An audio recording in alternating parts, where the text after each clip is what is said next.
Hey everyone, this is Nishu and today we'll talk about emergency, which is pivotal topic of chapter number 6, that is democratic resurgence. Here in this video we'll talk about first, what does it mean by emergency? Second, what were the reason behind imposing national emergency in India? And the third, what were the consequences of imposing national emergency in India? So let's get to know that what does it mean by emergency. So emergency is a state of period where all the rights get in the hand of central government. That means here state government or any other authority could not take any kind of decision. Here all the rights, whether it would be social rights, political rights, economical rights, and even some of the fundamental rights can be suspended, and we cannot claim to the judiciary for recovering those fundamental rights. Usually emergency used to declare by President of India on the recommendation of Cabinet of Ministers. So here we have talked about that, what does it mean by emergency. Now we'll talk about the types of emergency. That means how many types of emergency are there in India that can be used or that has been used. So first we'll talk about the national emergency. So national emergency is mentioned under Article 352 of Indian Constitution. Here it is clearly mentioned that central government can impose national emergency if war, external aggression and armed rebellion. If these are the conditions that are going on in the country, so central government can impose national emergency under Article 352. Now we'll talk about the state emergency. State emergency is mentioned under Article 356 of Indian Constitution. Here it is clearly mentioned that if any state is unable to function according to the government or according to the constitution, so central government can impose state emergency. In that state where it would be imposed, all the powers would get in the hand of central government. State government could not take any kind of decision in that particular state. Now we'll talk about that financial emergency. So financial emergency is mentioned under Article 360 of Indian Constitution, where it is clear that if the state is under financial instability, so financial emergency can be declared by the President on the recommendation of Cabinet of Ministers. So we have talked about the types of the emergency, and now you must be thinking that out of these, which one was imposed in 1975 in India. So in 1975, national emergency has been declared by Fakhruddin Ali Ahmad Khan, who was the President of India, and on the recommendation of Cabinet of Minister under the Prime Minister of Indira Gandhi. So in 1975 national emergency has been declared. Grounds was that they said that due to internal disturbance we had to declare national emergency in India. If we are talking about the national emergency, so national emergency has been used 3 times in India. First in 1962, when war between India and China was going on, so the first time national emergency had been used here. In the second time in 1971, when Indo-Pak war was going on, there was a war between India and Pakistan. So in the second time national emergency has been used in 1971, and the third time in 1975 based on internal disturbance. So Fakhruddin Ali Ahmad Khan declared national emergency in 1975. The ground they said that it was the internal disturbance, due to that we had to declare national emergency in India. So now we'll talk about the background of India, that what was actually condition of India that led the government to declare national emergency in India. So talking about the background of India, as we all know that when Indira Gandhi became the Prime Minister of India, so Congress party was ruling all over the state, and that's how Indira Gandhi emerged as a towering leader with tremendous popularity. The second condition which was going on, it was a high time for the parties to getting polarized, where the parties were very busy to getting polarization. One party was protesting other parties and some other party was protesting other parties. So that was condition which was going on at that time.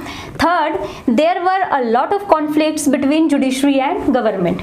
This was because government was taking so so many decision which was illegal in terms of judiciary, and that's why judiciary used to deny all the decision taken by government, and that created problem between judiciary as well as government.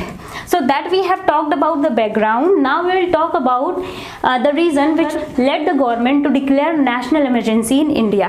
It was just about the glimpse only. Now we'll talk about the reason in detailed manner. Talking about economical context, this you can say economical reason also, because these are the reasons only. Here the first is, in the election of 1971, Congress gave a slogan which was Garibi Hatao. Basically that slogan was given by Indira Gandhi to reform social condition of people, but that slogan did not reform anything, whether it would be social condition, economical condition or financial condition. All of them were living in deplorable condition. That's why people started to protest against the government. So that was the first condition. Second is that at the same period of time in 1971, Bangladesh crisis emerged. Here 8 million people crossed their border from Bangladesh to India. That was an alarming situation for India also, because at that time we were not very ready for helping them, and it was a huge challenge for the nation because we had to tackle with that problem also. Next is, US government stopped all aid to India. Earlier US government was helping India, but in certain period of time US government also denied to help India, and that was the another shock for the country. Next is that the price of oil and the price of essential commodities increased in international market, and we all know that if something happens in international market, so it hampers all over the country. And the same happened with India also, where the price of oil increased 23% in 1974, it got 30% in 1974, and that created a high level of inflation in country. People started to protest against the government that what is happening in the country, this much inflation is going on in a country, we can't afford.